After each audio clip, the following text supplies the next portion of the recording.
बड़ा प्रतापी और दानी था। वह नित्य प्रति मंदिर में भगवान था। वह प्रत्येक गुरुवार को व्रत रखता और पूजन किया करता था। हर दिन गरीबों की सहायता करता था। परंतु यह सब बातें उसकी रानी को अच्छी नहीं लगती थी। वह ना व्रत करती और ना किसी को एक भी पैसा दान में देती। एक समय की बात है कि राजा शिकार खेलने वन को चले गए, पर घर पर रानी दासी उस समय अकेली थी। उस समय धरकर राजा के दरबार पर भिक्षा मांगने आए। साधु ने रानी से भिक्षा अब आप ऐसी कृपा करें कि सारा धन नष्ट हो जाए तथा मैं आराम से रह सकूं। साधु रूपी बृहस्पति देव ने कहा, हे देवी, तुम बड़ी विचित्र हो। संतान और पुत्र से कोई दुखी नहीं रहता, इसको करता है। अगर तुम्हारे पास धन अधिक है तो भूखे मनुष्यों को भोजन कराओ, प्यावान दो, धर्मशालाएं बनवाओ, कुआं, तालाब, बावड़ी, बाग बगीचे आदि का निर्माण कराओ तथा निर्धनों कन्याओं का विवाह कराओ, यज्ञ आदि करो। इस कार्य के कुल और आपका नाम परलोक में भी सार्थक होगा। तुम्हें स्वर्ग की प्राप्ति होगी। परंतु रानी साधु की इन बातों से खुश नहीं हुई। उसने कहा, हे सारा समय नष्ट हो जाए। साधु ने कहा, हे देवी, यदि तुम्हारी ऐसी इच्छा है तो ऐसा जैसा मैं तुम्हें बताता हूँ तुम वैसा ही करना।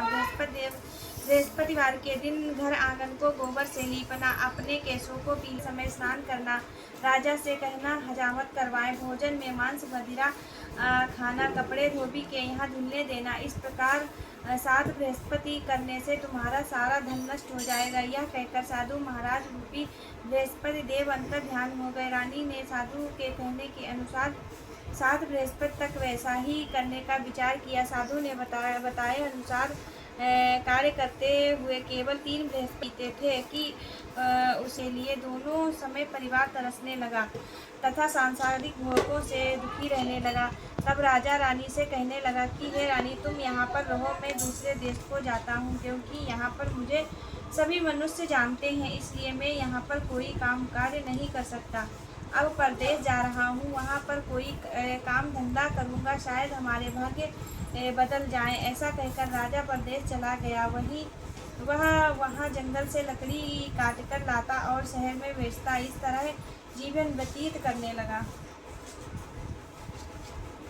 राजा के बिना रानी और दासी दुखी रहने लगी। किसी दिन भोजन मिलता और किसी दिन जल पीकर ही रह जाती। एक समय रानी और दासी को 7 दिन बिना भोजन के व्यतीत करने पड़े, तो रानी ने अपनी दासी, यहाँ पास के ही नगर में मेरी बहन रहती है, वह बड़ी धनवान है, तू उसके पास जा और वहाँ से 5 सेर बेझर मांग ला, जिससे कुछ समय के लिए गुजारा हो जाएगा। दासी रानी की बहन के पास गई। रानी की बहन पूजा कर रही थी। बृहस्पतिवार का दिन था। रानी ने दासी की बहन से कहा, हे दासी, मुझे आपकी बहन ने भेजा है, मुझे 5 सेर बेझर दे दो। दासी ने यह बात अनेक बार कही, परंतु रानी की बहन ने कोई उत्तर नहीं दिया, क्योंकि वह उस समय बृहस्पतिवार की कथा सुन रही थी। जब दासी को रानी की बहन से कोई उत्तर नहीं मिला तो वह बहुत दुखी हुई और उसे क्रोध भी आया। वह लौटकर रानी से बोली, हे रानी, आपकी बहन बहुत ही घमंडी है, वह छोटे लोगों से बात भी नहीं करती। मैंने उससे कहा तो उसने कोई उत्तर नहीं दिया, मैं वापस चली आई। रानी बोली, है दासी, इसमें उसका कोई दोष नहीं। जब हृदय का पता विपत्ति में ही लगता है, जो ईश्वर की इच्छा होगी वही हुआ। यह सब हमारे भाग्य का दोष है। उधर रानी की बहन ने सोचा कि मेरी बहन की दासी आई थी, परंतु मैं उससे नहीं बोली, जिससे वह बहुत दुखी हुई। अतः कथा सुन और भगवान विष्णु का पूजन समाप्त कर वह अपनी बहन के घर आई और कहने लगी, है बहन, बृहस्पति देव का व्रत कर रही थी, तुम्हारी दासी हमारे घर आई थी, परंतु जब तक कथा होती है तब तक हम ना उठते हैं और ना ही बोलते हैं, इसलिए मैं नहीं बोली। कहो दासी क्यों आई थी? रानी बोली, बहन, हमारे घर अनाज नहीं था। वैसे तुमसे तो कोई बात छिपी नहीं है, इस कारण मैंने दासी को तुम्हारे पास 5 सेर बेझर लेने के लिए भेजा। रानी की बहन बोली, बहन देखो, बृहस्पति भगवान सबकी मनोकामना अवश्य पूरी करते हैं, देखो शायद तुम्हारे घर में भी अनाज रखा हो। यह सुनकर दासी घर के अंदर गई तो वहाँ उसे एक घड़ा बेझर का भरा मिला। उसे बड़ी हैरानी हुई, क्योंकि उसने एक बर्तन को देख लिया था। उसके बाहर आकर रानी को बताया। दासी अपनी रानी से कहने लगी, है रानी देखो, वैसे हमको जब अन्न नहीं मिलता तो हम रोज ही व्रत करते हैं। अगर इस व्रत की कथा और विधि कर लिया करेंगे। दासी के कहने पर रानी ने अपनी बहन से बृहस्पति व्रत के बारे में पूछा। उसकी बहन ने बताया है, रानी, बृहस्पतिवार को सूर्योदय से पूर्व उठकर स्नान करके बृहस्पतिवार का व्रत करना चाहिए, लेकिन उस दिन सिर नहीं धोना चाहिए। बृहस्पतिवार के व्रत में चने की दाल और मुनक्कों से भगवान विष्णु का भगवान विष्णु का केले के वृक्ष की जड़ से पूजन करें तथा दीपक जलावें। उस दिन एक ही समय भोजन करें। भोजन पीले खाद्य पदार्थ का करें तथा कथा सुने। इस प्रकार करने से गुरु भगवान प्रसन्न होते हैं। अन्य व्रत और पूजन की विधि बताकर रानी की बहन अपने घर लौट गई। रानी और दासी दोनों ने निश्चय पति आया तो उन्होंने व्रत रखा। गुड़साल में जाकर चना और गुड़ बीन लाई तथा उसकी दाल से केले की जड़ से भगवान विष्णु का पूजन किया। अब भोजन कहाँ से आए? दोनों बड़ी दुखी हुई, परंतु उन्होंने व्रत किया था, इस कारण बृहस्पति देव भगवान उन पर प्रसन्न थे। वे साधारण व्यक्ति के रूप में 2 थालों में भोजन लेकर आए और दासी को देकर बोले, हे दासी, यह भोजन तुम्हारे और तुम्हारी रानी के लिए, दोनों के लिए है। दासी भोजन पाकर बड़ी प्रसन्न हुई और रानी से बोली, रानी, भोजन आने के बारे में कुछ पता नहीं था, इसलिए वह दासी से बोली, जा तू ही भोजन कर ले, क्योंकि तू हमारी व्यर्थ में हंसी उड़ाती है। दासी बोली, एक व्यक्ति 2 थालों में भोजन दे गया है। रानी कहने लगी, वह भोजन तेरे लिए ही दे गया है, तू ही भोजन कर ले। दासी ने कहा, वह व्यक्ति हम दोनों के लिए भोजन 2 थालों में अलग अलग दे गया है, इसीलिए मैं और आप दोनों ही साथ साथ भोजन करेंगी। फिर दोनों ने गुरु भगवान को नमस्कार कर भोजन प्रारंभ किया। उसके बाद वे प्रत्येक बृहस्पतिवार को गुरु भगवान का व्रत करने और पूजन करने लगी। बृहस्पति भगवान की कृपा से उनके पास धन हो गया, परंतु रानी फिर पहले की तरह आलस्य करने लगी। इस तरह तब दासी बोली, है देखो रानी, तुम पहले भी इस प्रकार आलस्य करती थी, तुम्हें धन के रखने में बड़ा ही कष्ट होता था, इस कारण सभी धन नष्ट हो गया। अब गुरु भगवान की कृपा से धन मिला है तो तुम्हें फिर से आलस्य हो रहा है। बड़ी मुसीबतों के बाद हमने धन पाया है, इसलिए हमें दान पुण्य करना चाहिए। तुम भूखे मनुष्यों को भोजन कराओ, प्याऊ लगवाओ, ब्राह्मणों को दान दो, कुआं, तालाब, बावड़ी आदि का निर्माण कराओ, मंदिर पाठशाला बनवाकर दान दो, कुंवारी कन्याओं का विवाह कराओ, धन और शुभ कार्यों में खर्च करो, जिससे तुम्हारे कुल का यश बढ़ेगा और स्वर्ग की प्राप्ति होगी, पितृ प्रसन्न होंगे। दासी की बात मानकर रानी ने इसी प्रकार के कर्म करने प्रारंभ कर दिए, जिससे उनका काफ़ी यश फैलने लगा। रानी और दासी आपस में विचार करने लगी कि न जाने राजा किस दशा में होंगे, उनकी कोई खोज खबर नहीं। गुरु भगवान से उन्होंने प्रार्थना की और भगवान ने रात्रि में राजा को स्वप्न में कहा, हे राजा, उठ अपने देश को लौट जा। राजा प्रातःकाल उठकर जंगल से लकड़ियां काटकर लाने के लिए जंगल की ओर चल पड़ा। जंगल से गुजरते हुए वह सोचने लगा, रानी की गलती से कितने दुख भोगने पड़े। राजपाट छोड़कर उसे जंगल में आकर रहना पड़ा। जंगल से लकड़ियां काटकर उन्हें बेचकर गुजारा करना पड़ा। हे लकड़हारे, तुम इस सुनसान जंगल में किस चिंता में बैठे हो, मुझे बतलाओ। या सुन राजा के नेत्रों से जल भर आया और साधु की वंदना कर बोला, हे प्रभु, आप सब कुछ जानने वाले हैं। इतना कहकर राजा ने साधु को अपनी संपूर्ण कहानी सुना दी। महात्मा तो स्वभाव से ही दयालु होते हैं। वे राजा से बोले, हे राजा, तुम्हारी पत्नी ने बृहस्पतिवार के दिन प्रति अपराध किया था, जिसके कारण तुम्हारी यह दशा हुई। अब तुम किसी प्रकार की चिंता मत करो, भगवान तुम्हें पहले से अधिक धन देंगे। देखो, तुम्हारी पत्नी ने बृहस्पतिवार का व्रत प्रारंभ कर दिया है। अब तुम भी बृहस्पतिवार व्रत करके चने की दाल व गुड़ और जल को लोटे में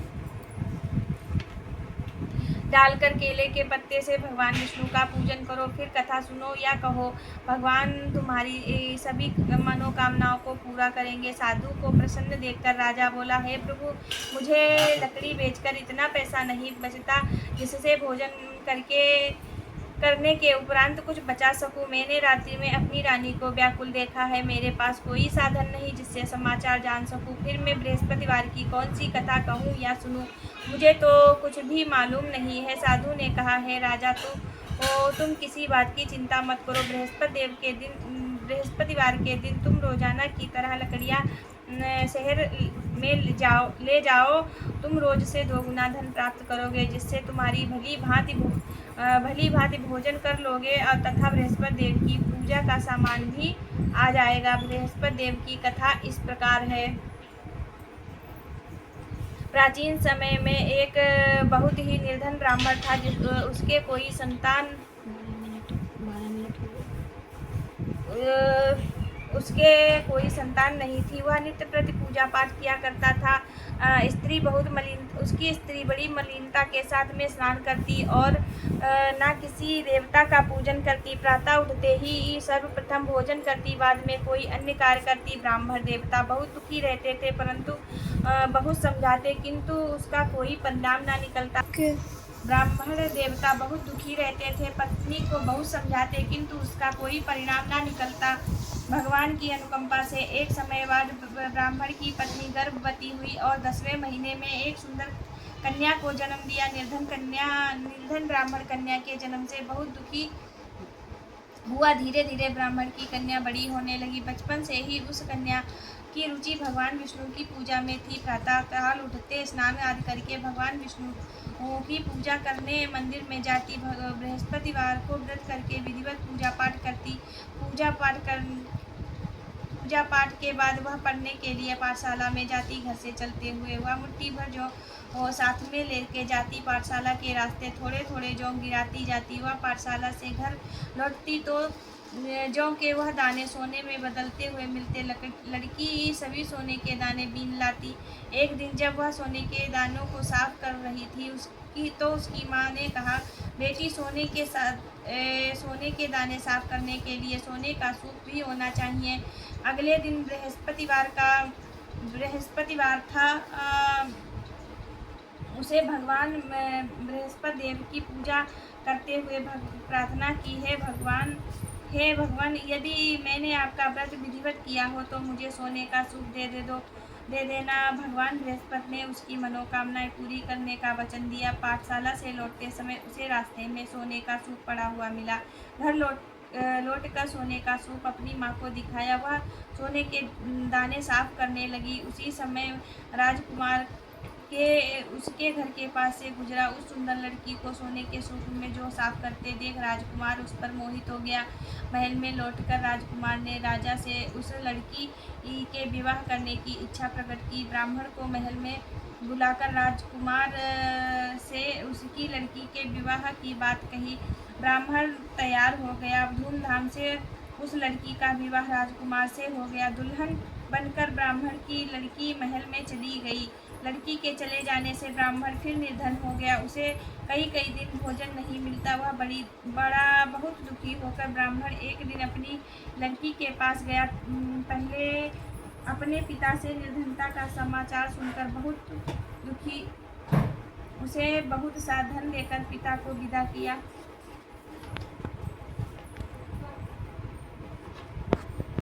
उस धन से ब्राह्मण के कुछ दिन तो आराम से गुजर गए, लेकिन जल्द ही फिर भूखे मरने की हालत हो गई। ब्राह्मण लड़की से धन लेने के लिए फिर महल में पहुंचा। लड़की ने पिता की बुरी हालत देखकर कहा, पिताजी, आखिर आप कब तक मुझसे धन लेकर जीवन यापन करेंगे? आप कोई ऐसा उपाय क्यों नहीं करते जिससे घर धन संपत्ति से भर जाए? ब्राह्मण ने कहा, मैंने तेरी माँ को बहुत समझा लिया, पर उसकी समझ में कुछ नहीं आता। उसका फूहड़पन नष्ट हो तब निर्धनता दूर हो जाए। तब कुछ सोचकर लड़की ने पिता से कहा, पिताजी, आप कुछ दिनों के लिए माता को यहाँ छोड़ जाओ। तब कुछ सोचकर ब्राह्मण पत्नी को लड़की के पास महल में छोड़ आया। लड़की ने अपनी माँ से कहा, माँ, तू कल प्रातः उठकर स्नान आदि करके भगवान विष्णु बृहस्पति देव जी की पूजा अवश्य करना। पूजा करने से तुम्हारी निर्धनता अवश्य दूर हो जाएगी। लेकिन उसकी माँ ने उसकी कोई बात नहीं मानी। तब क्रोधित होकर लड़की ने अपनी माँ को एक कक्ष में बंद कर दिया। सूर्योदय के समय माँ को उठाकर जबरदस्ती स्नान आदि कराया और मंदिर ले जाकर भगवान बृहस्पति देव की पूजा कराई। कुछ दिनों तक ऐसा करने से माँ की बुद्धि में परिवर्तन हुआ और वह स्वयं बृहस्पतिवार का व्रत करने लगी। उसके व्रत रखने से बृहस्पति ब्राह्मण के घर में भगवान विष्णु की अनुकंपा से धन वर्षा होने लगी। दोनों पति पत्नी धन संपत्ति पाकर आनंद पूर्वक जीवन यापन करते हुए विष्णु धाम को चले गए। बने राजा ने उस साधु से भगवान बृहस्पति की कथा सुनकर बृहस्पतिवार का व्रत करके भगवान विष्णु की पूजा की। उस दिन से उसके सभी क्लेश दूर हो गए। लेकिन अगले दिन बृहस्पतिवार को कामकाज में अधिक व्यस्त होने के कारण उसे भगवान बृहस्पति देव जी का व्रत नहीं किया। भगवान बृहस्पति देव लकड़हारे से क्रोधित हो गए और उसे भूल की सजा दी। उस दिन नगर के राजा ने नगर में घोषणा करके सबको सूचित किया, प्रत्येक नागरिक मेरे महल में भोजन करने आए तो जो नहीं आएगा उसे अपराधी मानकर भारी दंड दिया जाएगा। लकड़हारा बने राजा ने उस नगर के राजा की घोषणा तो सुनी, लेकिन जंगल से लकड़ी काट लाने और बेचने में देर हो जाने के कारण उस समय महल में भोजन करने नहीं जा सका। अतः राजा के सैनिक लकड़हारे को पकड़ कर ले गए। राजा ने उसे महल के एक कक्ष में बैठाकर भोजन कराया। उस कक्ष में एक खूंटी पर रानी का सोने का हार लटका हुआ था। लकड़हारा अकेला उस कक्ष में भोजन कर रहा था। तभी उसने आश्चर्यजनक घटना घटती देखी। देखते वह खूंटी हार को निकल गई। थोड़ी देर के बाद राजा ने हार को गायब देखा तो लकड़हारे को कारागार में डलवा दिया। लकड़हारा मन ही मन अपने भाग्य को कोसने लगा। तभी उसे जंगल में मिले साधु का स्मरण हो आया। लकड़हारा हो आया। थोड़ी देर में भगवान बृहस्पति सन्यासी के रूप में उसके सामने प्रकट हुए और कहा, लकड़हारे तू भगवान बृहस्पति देव की पूजा नहीं की, इसी कारण तुम्हें कष्ट हुआ है। लेकिन अब चिंता मत करो, बृहस्पतिवार के दिन कारागार के दरवाजे पर तुम्हें कुछ पैसे पड़े हुए मिलेंगे। उन पैसों से भगवान बृहस्पति देव का व्रत करके उनकी पूजा करो तो तुम्हारे सब दुख नष्ट हो जाएंगे। उन पैसों से भगवान बृहस्पति देव का व्रत करके उनकी पूजा करोगे तो तुम्हारे सब दुख नष्ट हो जाएंगे। बृहस्पतिवार के दिन दरवाजे पर पड़े मिले पैसों से चने और गुड़ मंगाकर लकड़हारे ने बृहस्पति देव की कथा कही तो भगवान बृहस्पति देव से प्रसन्न होकर उस नगर के राजा को स्वप्न में लकड़हारे को कारागार से मुक्त करने को कहा। सुबह राजा ने अपने कक्ष में आकर देखा तो खूंटी पर हार टंगा हुआ था। राजा ने लकड़हारे को मुक्त कर दिया और उसे धन और आभूषण देकर विदा किया। लकड़हारा बना राजा उस नगर से चल कर अपने नगर में पहुंचा तो उस नगर में कुएं, धर्मशालाएं, बाग बगीचे बहुत देखकर प्रसन्न हुआ। राजा ने किसी से पूछा, ये कुएं धर्मशालाएं किसने बनवाई हैं? सबने उसे बताया कि ये सब रानी और उसकी दासी ने बनवाए हैं। राजा महल में पहुंचा तो रानी ने उसका भव्य स्वागत किया। तब राजा ने निश्चय किया कि सप्ताह में एक बार तो बृहस्पतिवार का व्रत पूजन करते हैं, परंतु मैं प्रतिदिन व्रत किया करूँगा। हर तथा 3 दिन में 3 बार कथा करूँगा। अब राजा हर समय दुसाले में चने की दाल बांधे रहता तथा दिन में 3 बार बृहस्पति देव की कथा कहता। कुछ दिनों के बाद राजा को अपनी बहन की याद आई। तब एक दिन घोड़े पर सवार होकर राजा अपनी बहन से मिलने चल दिया। अभी राजा नगर के बाहर पहुंचा ही था कि उसने कुछ लोगों को एक सब को ले जाते हुए देखा। राजा को स्मरण हो आया कि आज उसने किसी को बृहस्पति देव की कथा नहीं सुनाई है। राजा ने उन लोगों को रोककर कहा, भाइयों, आप सबको ले जाने से पहले मुझसे बृहस्पति देव की कथा सुन लें। लोगों ने राजा पर क्रोधित होते हुए कहा, तुम पागल तो नहीं हो गए? लेकिन कुछ बड़े बूढ़े लोगों ने कहा, अच्छा भाई, साथ में चलते चलते तुम अपनी कथा सुना लो। राजा ने चलते हुए आधी कथा ही सुनाई थी कि सब हिलने लगा। राजा के पूरी कथा सुनाते ही सब उठकर बैठ गया। लोगों ने हैरानी तले दांतों तले उंगली दबाई और अगले बृहस्पतिवार से भगवान बृहस्पति देव जी का व्रत करने की निश्चय किया। अब घोड़े पर सवार राजा चलते हुए एक किसान के पास पहुंचा। किसान अपने खेतों में हल चला रहा था। राजा ने कहा, अरे भाई, मुझसे बृहस्पति देव की कथा सुन लो। किसान झुंझलाकर बोला, अरे भाई, देख नहीं रहे, जितनी देर तक तुम्हारी कथा सुनूंगा उतनी देर में पूरे खेत में हल चला लूँगा। राजा निराश होकर चलने लगा, तभी किसान के बैल लड़खड़ाकर जमीन पर गिर पड़े। किसान के पेट में जोरों का दर्द होने लगा। उस समय किसान की पत्नी जब खाना लेकर आई तो उसने किसान से इस बारे में पूछा। किसान ने घुड़सवार की पूरी कहानी सुनाई। किसान की पत्नी दौड़ती हुई राजा के पास पहुंचकर हाथ जोड़कर बोली, है भैया, मैं तुम्हारी कथा सुनने को तैयार हूँ। राजा ने उसके साथ खेत पर पहुंचकर बृहस्पतिवार देव की कथा सुनाई। तभी बैल उठकर खड़े हो गए। किसान के पेट का दर्द भी तुरंत ठीक हो गया। राजा अपनी बहन के घर पहुंचा तो उसकी बहुत ही आवभगत हुई। अगले दिन सुबह उठकर राजा ने देखा, घर के सभी लोग भोजन कर रहे हैं। किसी भूखे को बृहस्पतिवार की कथा सुनाए बिना भोजन नहीं करता था। उसे बहन से कहा, बहन, क्या घर के सब में कोई ऐसा व्यक्ति है जिसने अभी तक भोजन न किया हो? उसकी बहन बोली, भैया, हमारे घर में तो क्या आपको पूरे नगर में कोई व्यक्ति नहीं मिलेगा जिसने सुबह सुबह भोजन न किया हो। तब राजा ने बहन के घर से निकलकर उस नगर में बिना भोजन किए व्यक्ति की तलाश की। एक गडरिये के घर में उसका बीमार बेटा होने के कारण भूखा रह गया था। राजा ने उसको जाकर बृहस्पतिवार की कथा सुनाई। सुनते सुनते गडरिये का बीमार बेटा बिल्कुल ठीक हो गया। सबने राजा की बहुत प्रशंसा की। एक दिन राजा ने अपनी बहन से कहा, बहन, अब हम अपने घर जाना चाहते हैं, तुम भी हमारे साथ चलो, कुछ दिन वहाँ रहकर लौट आना। राजा की बहन ने अपनी सास से पूछा तो सास ने ताने देते हुए कहा, बहू, मायके जाना तो अकेली जाना, मेरे पोतों को नहीं ले जाना। तुम्हारे भाई के कोई संतान नहीं